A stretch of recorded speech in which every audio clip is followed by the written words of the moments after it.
장성한 사람이 되라. 네, 오늘 말씀의 제목입니다. 성숙한 사람이 되라, 그런 뜻이죠.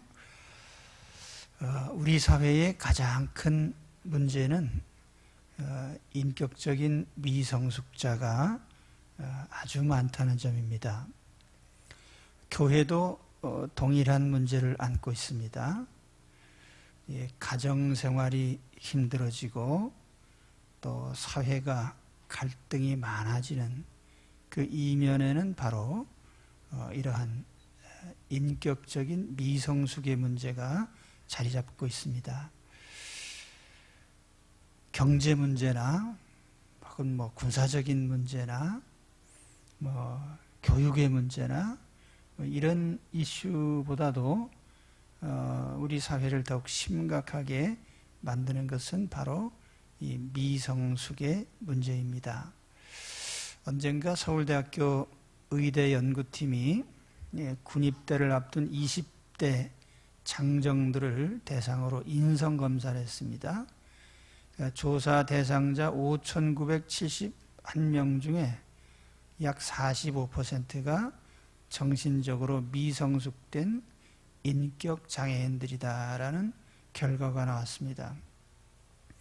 인격장애를 세부적으로 나누면 한 10가지 정도의 유형이 있는데, 예를 들어서 편집성 인격장애, 파라노이드 퍼스널리티 디스오더라고 하는데요. 이 퍼스널리티 디스오더라고 하는 인격장애, 그런 뜻이죠.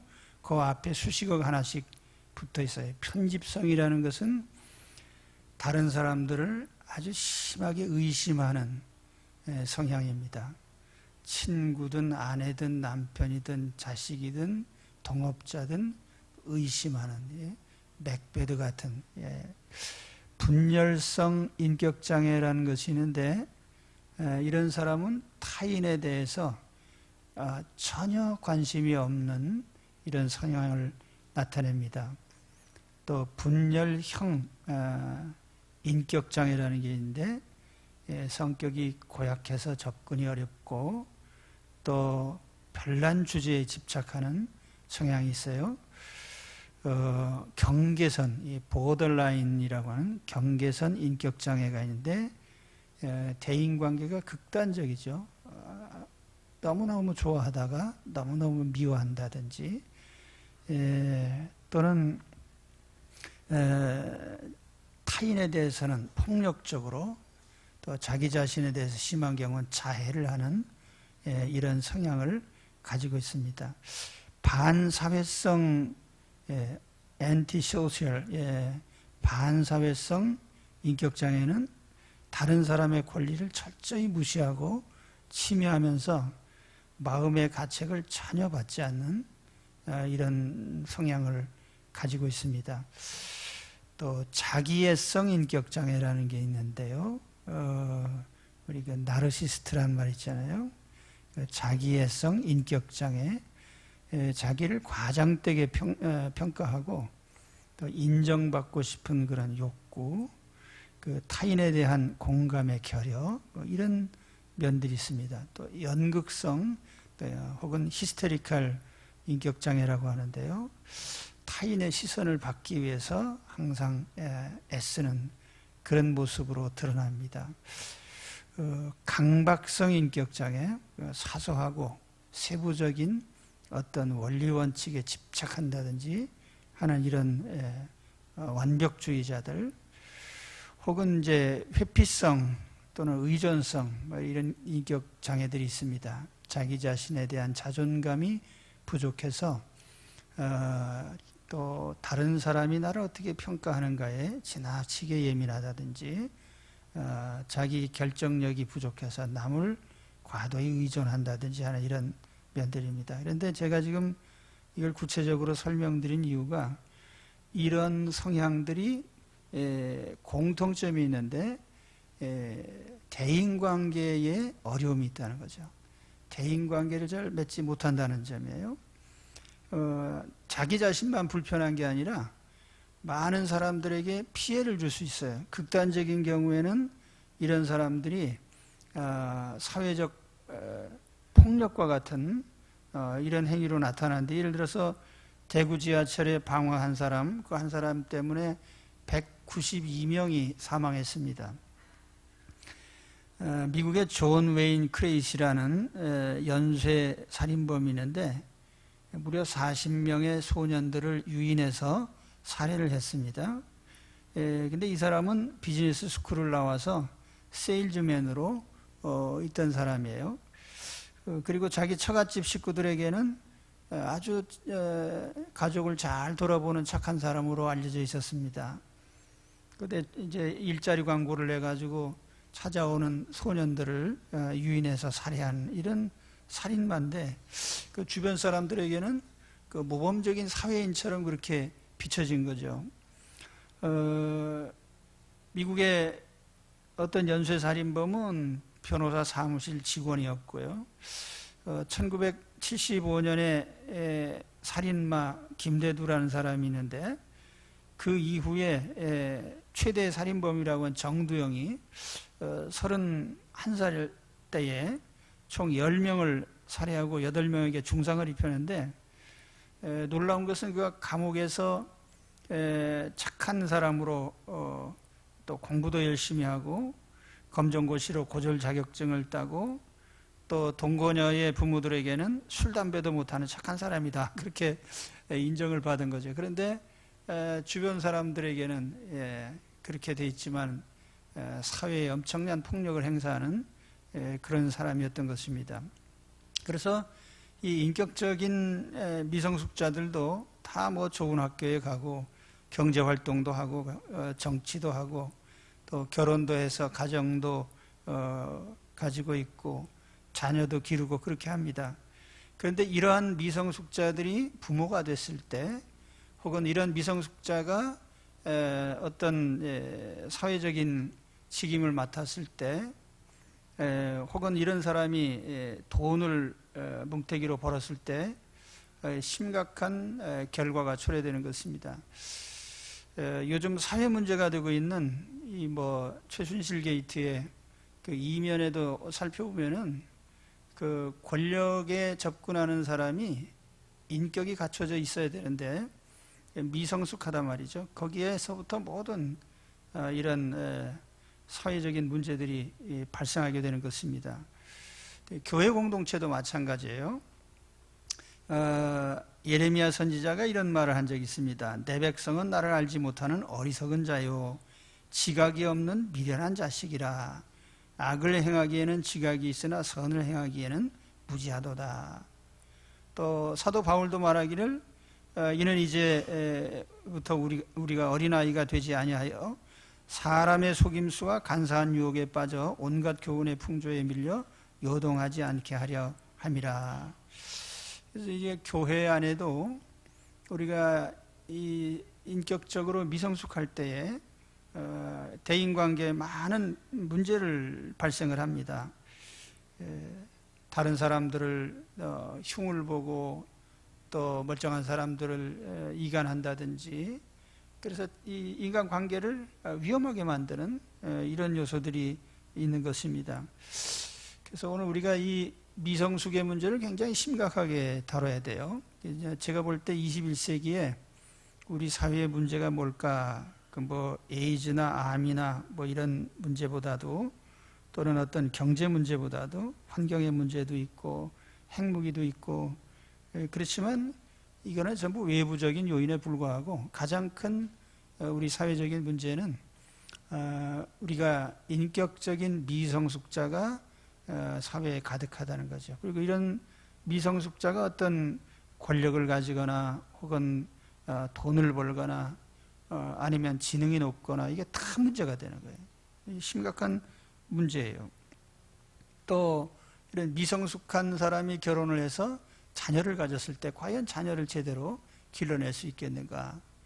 이게 전부가 다 사회적인 폭탄과 같은 것이다, 이런 생각을 합니다. 미성숙의 문제, 이것이 심각하게 우리가 바라봐야 될 문제예요. 오늘 우리도 뭐 여러 가지 뭐 사회적인 문제나 가정적으로 원하는 것들이 있지만은 또 내 자신이 바라는, 오늘 하나님 앞에 나와서 기도하시면서 뭘 원하십니까?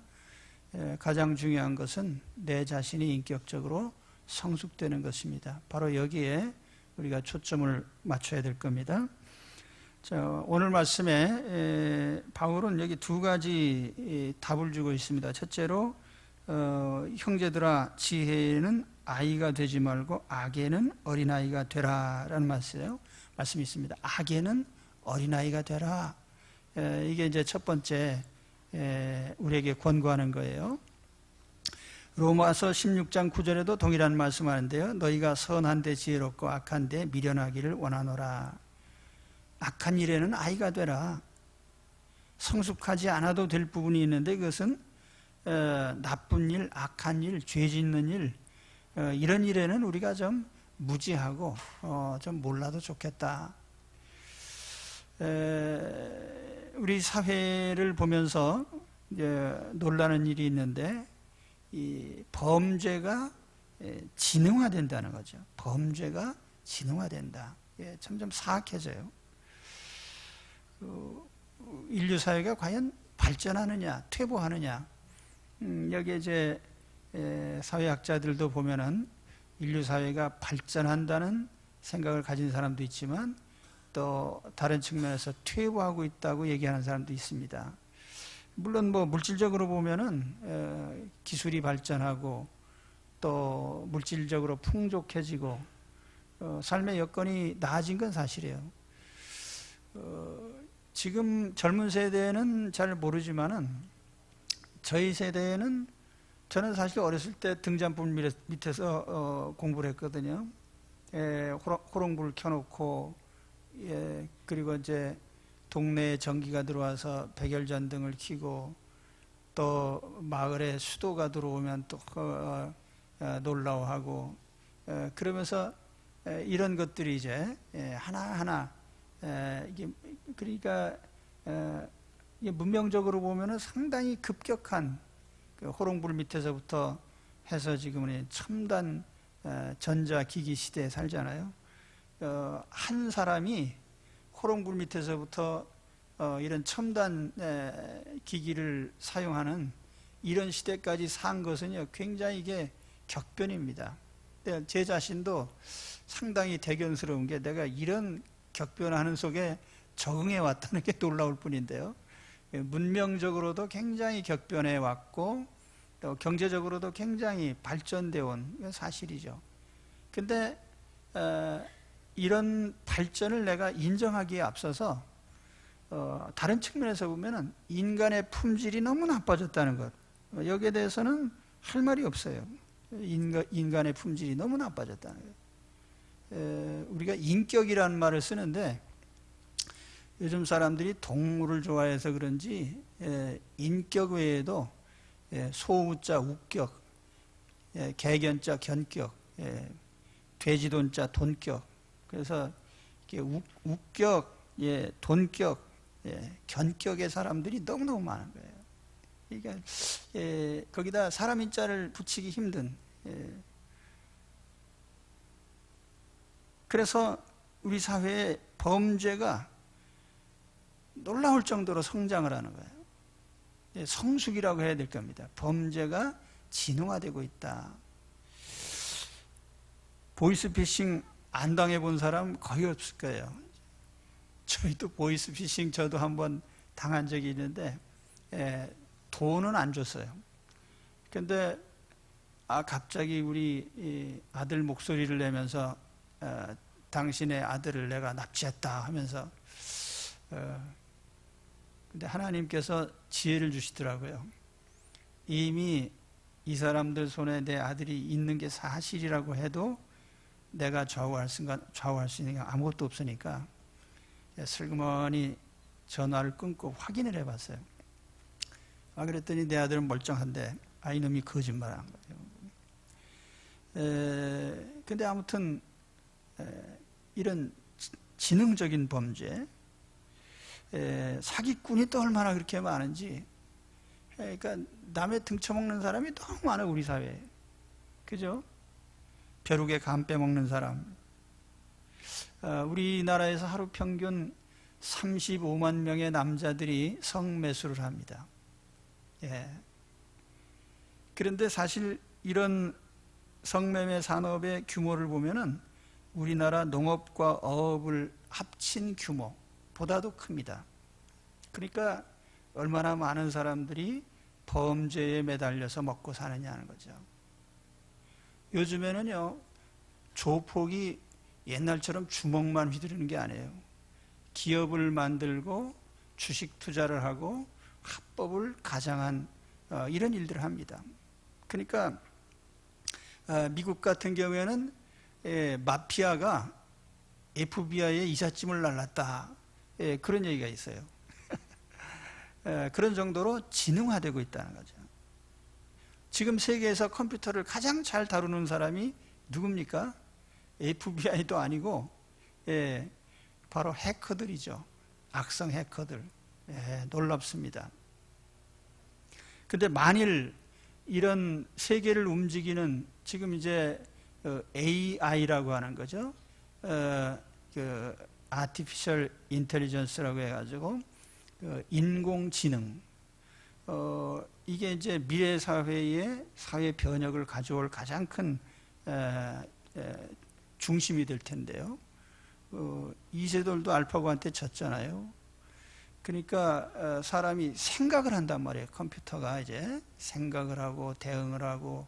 그러니까 앞으로 이제 회사 경영이나 국가 경영이나 중요한 판단을 내릴 때 인간보다도 경우의 수를 많이 예측할 수 있는 컴퓨터가 어떤 결정을 할 수 있다는 거죠.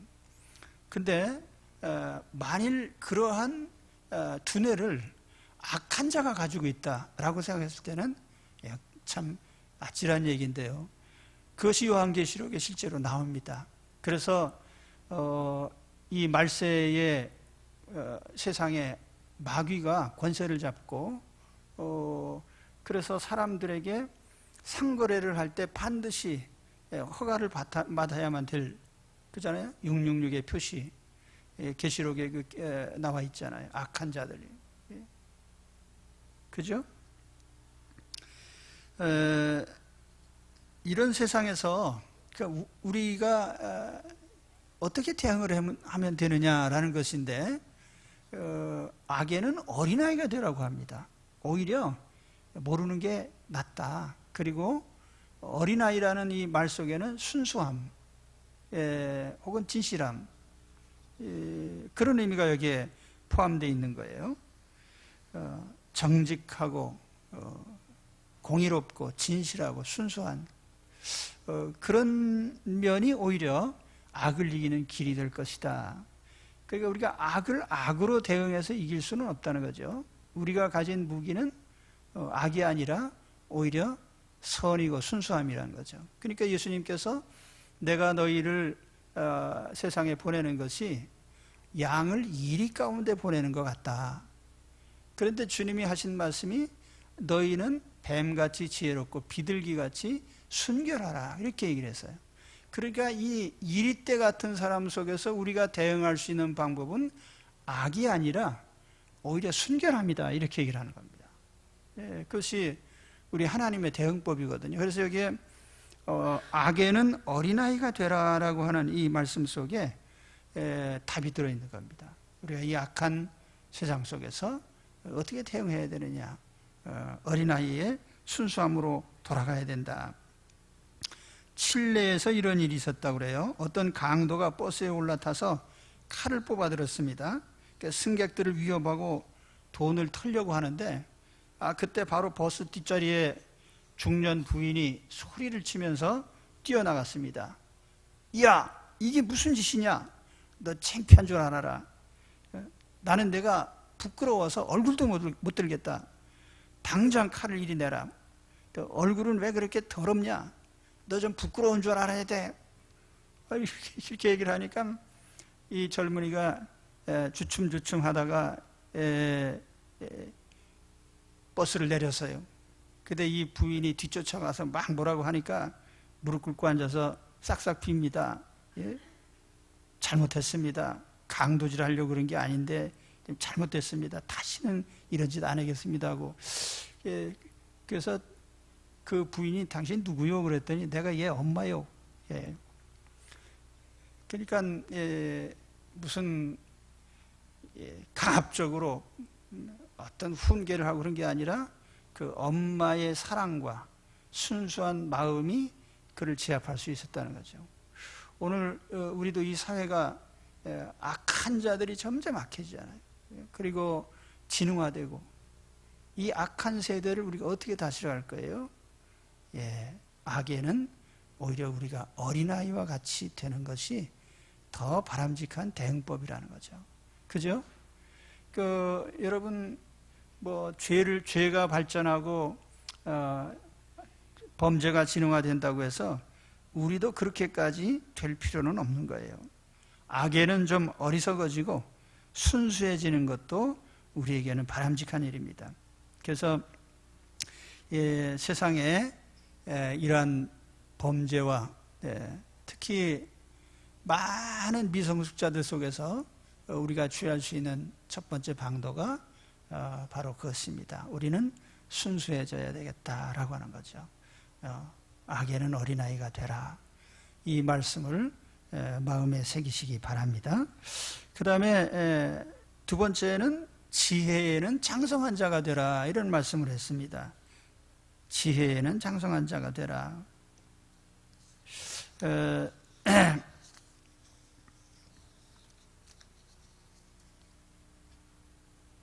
여기 지혜라는 말이 프레신이라는 헬라어인데요. 이게 횡격막이라는 뜻입니다. 이 단어가 왜 사용됐냐면은 여기 지혜라는 것이 흔히 지혜 그럼 소피아를 착하는데 철학적인 그런 지혜가 아니고 우리의 감성까지 포함된 우리 사고력, 이해력을 말하는 거예요. 그래서 킹 제임스 성경에 보면 understanding 또는 다른 영문 성경들에 보면은 이 thinking, 사고, 생각으로 이렇게 번역을 했습니다. 그래서 성숙된 사람들은 지혜에 장성한 사람인데 그 어떤 지혜가 있는 사람인가? 여기에 이 프레신이라고 하는 이 단어가 의미하는 것들, 이걸 몇 가지로 살펴보면 이런 것들입니다. 첫째로 타인에 대한 이해도가 높다는 거죠. 타인에 대한 이해도. 항상 다른 사람의 형편을 살피는 거죠. 내가 이익을 추구하면서 타인의 이익도 생각하는 거예요. 내가 기쁠 때에 타인의 기쁨도 생각을 하고요. 내가 만족할 때에 다른 사람의 만족도 고려를 합니다. 그래서 내가 내 가정이 중요하고 자녀가 중요하면 다른 사람들의 가정과 자녀도 중요한 것을 인식을 하죠. 그래서 항상 타인을 의식하고 타인에 대해서 인식하면서 살고 있다는 점이 바로 다릅니다. 그것이 이제 바로 지혜로운 자의 모습이에요. 타인을 언제나 인식하고 있다. 그렇죠? 마태복음 7장 12절에 그러므로 무엇이든지 남에게 대접을 받고자 하는 대로 너희도 남을 대접하라. 이것이 율법이요 선지자니라. 율법이요 선지자, 구약 성경 전체의 교훈이 뭐냐? 그거는 내가 받기를 원하는 만큼 남을 대접하는, 이제 이게 다른 말로 바꾸면 이웃 사랑이 되는 것이고요. 사랑의 교훈이 되는 것인데, 그러니까 오늘 우리가 타인을 의식하고 산다는 거죠. 그렇다고 해서 자나깨나 다른 사람만 생각하는 그런 취지가 아니고 내가 살아가면서 항상 내 주변에 있는 사람들을 의식하면서 사는 거죠. 타인에 대한 이해도를 가지고 있느냐. 이게 이제 우리가 사회적으로 지혜로운 사람의 모습인 것입니다. 그리고 오늘 우리도 지혜에 장성한 자가 되려고 하면은 우리가 함께 살아가는 사람들을 항상 인지하고 알고 있어야 돼요.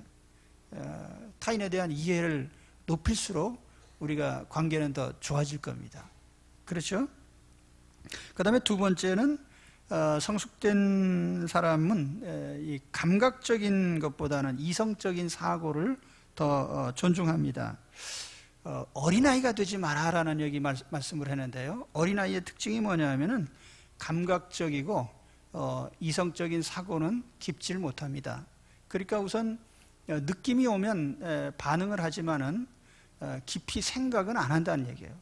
야, 사탕 줄게, 따라와. 그러면 납치범인데도 따라가는 거예요. 사탕이 맛있기 때문에. 그 이상의 것은 생각을 안 해요. 내가 유익한지 해로운지 깊이 생각을 안 하는 것입니다. 이 현대 사회의 조류 가운데 하나가 특히 그 문화적 특징이 뭐냐면 감성적이라는 데 있습니다. 그래서 폭주족 아이들이 왜 그렇게 오토바이 타고 목숨을 걸고 달려가냐? 걔들의 대답은 딱 한 가지예요. 멋있잖아요. 멋있잖아요. 멋있으면요 죽어도 좋고, 그 이후에 인생이 어떻게 되는지 아무 생각도 안 한 거예요.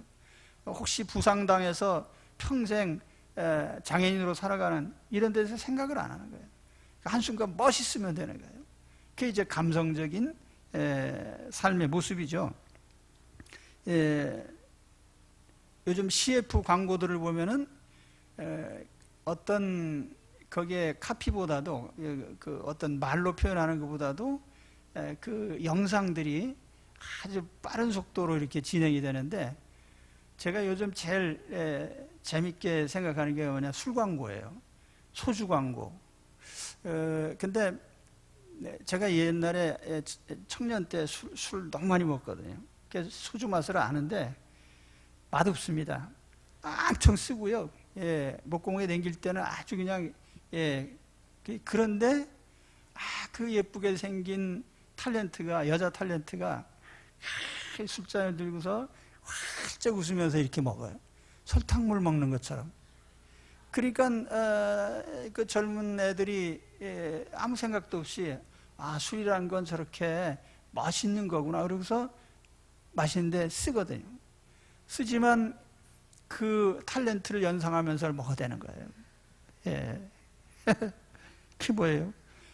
감성에 마비된 사람들이다. 이성을 잃은 사람들이죠. 그러니까 모든 게 그렇게 멋있어 보이는 거예요. 요즘은 담배 광고는 안 하는데, 여기 예전에는 그 담배 피는 게 굉장히 멋있어 보여요. 그래서 이 멋있어 보이고 굉장히 느낌이 오면 행동하게 하는, 여기에는 이성적 사색이 없다는 거예요. 성경에는 이 사색을 굉장히 중요하게 생각합니다. 복 있는 사람은 오직 여호와의 율법을 즐거워하여 그 율법을 주야로 묵상하는 자로다. 이게 묵상이라는 말이 나옵니다. 이 묵상이라는 말이 시편에 보면 굉장히 많이 반복이 돼요. 묵상. 다른 말로 하면 사색이거든요. 사색. 생각, 사색. 이거 이성적인 사고를 말하는 거예요. 느낌을 말하는 게 아니라. 그런데 요즘에 그 행동 양식 가운데 지나치게 감성적이다는 거죠. 느낌을 위주로 살아가는 이런 모습이 있는데, 행동하기 전에 느낌으로 행동하지 말고 생각을 해야 되는 거예요. 사색을 해야 돼요. 그게 이제 지혜로운 사람의 모습이에요. 감성으로 하기 전에. 근데 요즘에 사색을 못하는 이유 중에 하나는 사색하기 싫고, 또 그런 이유 중에 하나는 너무 바쁘기 때문에 생각을 안 해요. 바빠 죽겠는데 뭔 생각하냐. 이 현대인의 딜레마예요. 여러분, 돈을 왜 법니까? 돈 버는 이유는 돈 벌어서 좀 편히 쉬면서 살자는 취지가 있거든요. 근데 돈을 많이 벌면 편히 쉬는 게 아니라 더 바빠져요. 더 시간이 없어요. 그러다 보니까 인간관계는 더 나빠져요. 부모 자식 관계. 제가 지금까지요, 돈 많은 사람들 가운데 형제 우애하고 가족 부모 자식 사이 사이 좋은 것을 거의 본 적이 없어요. 항상 마지막에 가서 보면은 형제 사이에 소송하고 부모 자식 사이에 소송하고 그런 단계로 가죠. 그러니까 그 돈 벌어서 좀 행복하게 편하게 인간답게 살자고 했는데, 나중에 결과는 우리 인간관계는 깨지고 가족관계도 해체되고 그렇게 되는 거예요. 근데 이게 바쁘다는 게 과연 이게 이유가 될 수 있는가? 지구상에서 제일 바쁘지 않은 사람이 누구냐면요, 부시맨들이나 또 아마존 원주민들, 우리 예전에 이재환 선교사님 가 계시는 그 감비아 사람들, 길 가다가 아는 사람 만나면 인사를 합니다. 아이고 안녕하세요. 아이고 안녕하세요. 큰아버님 안녕하십니까? 네, 잘 있습니다. 그러면 당신 작은 아버님은 잘 계십니까? 예, 안녕. 당신 아들은 또 어떻습니까? 예, 우리 아들 잘 있습니다. 예, 당신 부인은 어떻습니까? 30분 동안 인사하는 거예요, 둘이. 예, 안부 묻는데 30분이에요. 그래가지고 뭐 나쁜 게 뭐 있어요? 그러니까 정말 사는 맛이 나잖아요. 서로 인간적으로 교류하고 마음을 주고받고 하면서 아주 여유가 있어요. 근데 이 돈 많이 번 사회일수록 인간관계가 점점 각박해지는 거죠. 그래서 이 삶의 구조도 그래요. 아파트라는 구조가 이게 극단적으로 삶이 단절된 사회거든요. 그러니까 바로 옆에 벽을 마주하고 있는데 누군지 몰라요. 전혀 모릅니다. 그리고 또 관심을 가지려고도 안 해요. 뭐 저 사람 뭐 조금 이따 또 이사 갈 사람인지 투기하러 온 사람인지 알 수도 없으니까 그냥 사귀지 않고 지내는 거지. 예. 모르고 지냅니다. 모르고 지내니까 서로 편하니까. 또 혹시 또 깊이 말려 들어갔다가 또 뭐 최순실 게이트에 또 걸릴 수도 있고 그러니까요. 그래서 아무튼 이웃과 극단적인 단절을 한다는 것이 이 현대사회의 특징인데 그게 다 그런 거예요. 사색이 없다. 그리고 감성적으로 살아간다. 그러다 보니까 지혜로운 처신을 할 수가 없는 거예요. 그 다음에 세 번째로는 이 성숙된 자들이 물론 즐거움을 추구하지만 그러나 언제나 선택은 바로 하는 거. 바른 선택. 이게 이제 바른 삶이라고 합니다. 바른 삶의 선택인데 이 바른 삶의 선택이라는 게 굉장히 중요합니다. 물론 우리도 다 기쁨을 추구하고 낙을 추구하지만은 바른 삶을 선택해야 돼요. 이게 굉장히 중요한 지혜자의 처신이거든요. 그런데 과도의 즐거움을 추구하다 보니까 바른 삶을 버리게 된단 말이에요. 거꾸로. 이것이 이제 현대인의 삶의 또 한 부분입니다. 이제 텔레비전 프로를 보면은 저는 예전에 그 상업주의 원리를 잘 몰랐어요. 어렸을 때는. 그래서 왜 텔레비 프로는 내가 좋아하는 건 이렇게 후닥닥 없어지고 이상한 프로만 많아질까 이제 그러는데 그게 이제 이제는 이해가 갑니다. 시청자가 시청률 떨어지면 돈이 안 들어오니까 광고비가 아무리 좋은 프로도요 시청률 낮으면은 그냥 방영 종영해 버립니다. 그러다 보니까 모든 프로그램들이 재미 위주로 편성이 되는 거죠. 왜 재미가 없으면 안 돼요. 그러니까 드라마도 보면은 왜 점점 막장으로 가느냐면 사람들이 그런 프로를 굉장히 좋아해요. 욕하면서도 보는 것이 막장 드라마입니다. 그러다 보니까 사람들이 그런 방면으로 자꾸 집중이 되는 거예요. 재미, 이 엔터테인먼트에 집중하다 보니까 옳고 그름은 잃어버리는 거예요. 그래서 이런 삶의 형태가 이제 계속 반복이 되면서 사람들이 중독이 되는 거예요. 매스컴에 의해서 이런 가치들이 계속 전달이 되고 또 거기에 중독이 되면서 그렇게 됩니다. 근데 교회도 재미없으면 안 와요. 제가 설교를 이렇게 하고 있습니다만은 설교 재미없으면 안 오고요. 교회 프로그램이 재미없으면 안 옵니다. 그래서 사실 제일 재미있는 거는요, 사이비 교주 설교가 제일 재밌어요. 그래서 재미 위주로 한다면 그쪽으로 가시는 게 훨씬 더 재미가 있으실 겁니다. 근데 이 재미가 중요하긴 하지만 이것이 옳고 그름을 넘어설 정도로 중요한 건 아니거든요.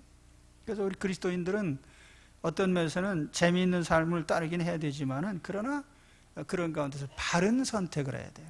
옳지 않은 것은 버리는 결단을 해야 됩니다. 그게 이제 우리의 삶이거든요. 그리스도인들도 재미있는 삶을 추구하긴 하지만 재미 위주로 살아서는 안 돼요. 거기에 우리 바른 삶의 선택이 항상 우선이 되어야 되는 것입니다. 그게 이제 장성한 자의 지혜로운 삶이죠. 마지막으로 가장 높은 단계의 지혜라고 하는 것은 사실은 복음을 이해하는 지혜예요. 이 부분에 대해서는 고린도전서 1장, 2장 시작할 때 말씀드린 바 있습니다. 내가 하나님 앞에 죄인인 줄을 아는 지혜, 그리고 구원의 길이 없는 가운데 하나님께서 속죄의 길을 우리에게 주셨다는 것. 예수 그리스도가 내 죄를 대신하셔 십자가에서 죽으신 사실을 내가 인정하고 복음을 받아들이고 하나님 자녀로서 살아가는 이것이 우리가 얻을 수 있는 인간적인 가장 큰 지혜입니다. 그래서 바울은 이 지혜에 대해서 누누이 강조했죠. 인간적인 지혜, 관원의 지혜, 세상의 지혜 아무것도 아니다. 사실은 우리가 하나님 앞에 죄인인 줄 알고 예수 그리스도를 구주로 영접해서 하나님 자녀가 되는 지혜, 이것이야말로 우리의 가장 큰 지혜라는 것을 말씀을 했습니다. 그래서 이런 영적 지혜의 단계에 이르게 되면 우리가 그 다음에는 이제 하나님 자녀로서 긍휼을 입은 자녀답게 그런 관점에서 살아가니까 우리는 차원 높은 삶을 살아가게 되는 것이죠. 그래서 이 복음을 이해하는 영적인 지혜의 단계에 모두가 이르게 되시기를 축원합니다. 그런데 우리가 이런 복음의 지혜를 가진 자가 도로 세상적인 지혜로 낮아져서는 안 되는 거예요. 그래서 바울은 갈라디아서에 보면 너희가 그 하나님의 복음의 은혜로 시작을 했다가 인간적인 율법주의로 왜 돌아가느냐. 그래서 오늘 우리가 이런 하나님의 복음의 지혜, 은혜로 살아가는 지혜를 얻으셔야 됩니다. 그다음 마지막으로 말씀드릴 것은 우리가 이렇게 지혜가 또 성숙된 자가 되는 방법이 없을까? 네, 사도 바울은 두 가지를 얘기를 했어요. 잠깐 소개해드리면 첫째로 이제 에베소 4장 15절 16절에 보면은 오직 사랑 안에서 참된 것을 하여 범사에 그에게까지 자랄지라라는 말씀했습니다. 여기에 바울은 자라나는 그 방법이 사랑 안에서 사랑의 정신으로 참된 것을 하여라고 했는데 이것은 다른 말로 바꾸면 하나님 말씀의 실천입니다. 말씀의 실행. 사랑의 정신으로 하나님의 말, 다른 말로 하면 하나님을 사랑하기 때문에 하나님 말씀을 따르고 또 하나님을 사랑하기 때문에 하나님의 계명들을 실천하는 삶을 살아보면 그것이 내 인격을 성숙시킬 것이다. 예를 들어서 우리가 10계명이요. 하나님이 하라고 한 거 열심히 하고 하지 말라고 한 거 안 해요. 그런 가운데서 내가 더 하나님을 알고 이웃을 알게 되고 성숙된 자가 되는 것입니다. 성숙이라고 하는 건 옳은 것을 실행할 때에 얻어지는 부산물이에요. 옳은 것을 실행할 때. 그래서 바울은 사랑 안에서 행하라는 말을 한 것입니다. 그 다음에 두 번째는 공동체 생활입니다. 교회 공동체 생활. 고린도전서 12장의 말씀을 보면 그에게서 온몸이 각 마디를 통하여 도움을 입음으로 연락하고 상합하여 각 지체의 분량대로 역사하여 그 몸을 자라게 한다. 이렇게 이제 표현을 했는데요. 공동체 생활이죠. 공동체 생활 자체가 사람과 사람을 연결시켜주고 교류가 일어나게 하고 그런 가운데서 성숙시켜가는 역할을 한단 말이죠. 이건 굉장히 좋은 교육의 방법입니다. 그래서 교회도요. 저는 물론 성경 공부도 중요하지만 성경 공부보다 더 중요한 것은 서로 교제하는 겁니다. 공동체 생활입니다. 이게 이제 교회적인 말로 하면은 코이노니아 혹은 성도의 교제 이렇게 이제 이름을 붙이는데 서로 교제하는 가운데 우리가 성숙돼 가는 거예요. 이게 굉장히 중요한 교육의 원리입니다. 우리 사회가 이 미성숙된 자가 많아지는 이유 가운데 하나가 공동체 생활이 줄어드는 건데 그중에 가장 중요한 공동체 생활이 가정 공동체 생활입니다. 그래서 예전에는 형제들이 보통 7명, 8명 그랬거든요. 그러니까 여기에 사회교육이라는 걸 따로 과목을 설치할 필요도 없어요. 형제들이 많다 보면요. 식사 질서 딱 어머니가 먹을 거 주면요. 질서가 딱 생깁니다. 그래서 자, 떡을 형제가 7명인데 어머니가 5덩어리를 주셨다. 그럼 어떻게 해요? 수학은 잘 몰라도요. 계산이 정확해요. 그래서 7명이 어떻게 나눠 먹을 수 있냐? 네가 한 입 먹고 또 내가 먹고 정확합니다. 혼자 먹으면요. 그건 난리 나는 거예요. 그러니까 혼자 먹을 수가 없어요. 이게 다 뭐냐면 사회교육이거든요. 또 거기에는 이제 다른 사람을 배려하고 혹은 내가 어떻게 처신해야 되는지 양보하고 이런 성숙된 교육이 거기서 일어나는 거예요. 근데 우리 사회가 전부가 다 1인 가족, 2인 가족 이 가운데서 나만 알다 보니까 이게 성숙될 기회가 없는 거예요. 그래서 아무튼 우리 성숙에 있어서 옳은 일을 실천에 옮기라고 하는 것, 그리고 공동체 생활, 이걸 기억하십시오. 그래서 우리가 기왕이면 하나님 자녀로 살아가는 데에 성숙된 자, 장성한 자로서 사시기를 바랍니다. 자, 오늘 말씀 정리하면은 사도 바울은 세상이 점점 악을 행하기에 진흥화되고 악이 발전하는데 이 가운데 너희는 오히려 악에는 어린아이처럼 순수해져라라고 하는 것. 그 다음에 두 번째로 우리는 장성한 자가 되어야 되는데 장성한 자라고 하는 것은 아까도 말씀드렸지만 여러 면에서 지혜로운 처신을 해야 되고, 또 이런 장성한 자가 되기 위해서는 우리가 옳은 것을 실행에 옮기는 삶의 실천, 공동체 생활이 있습니다. 그래서 장성한 자들이 되시기를 주의 이름으로 축원합니다. 성숙이라고 하는 것은 내 자신도 행복하고요, 다른 사람도 행복하게 만듭니다. 기도하겠습니다.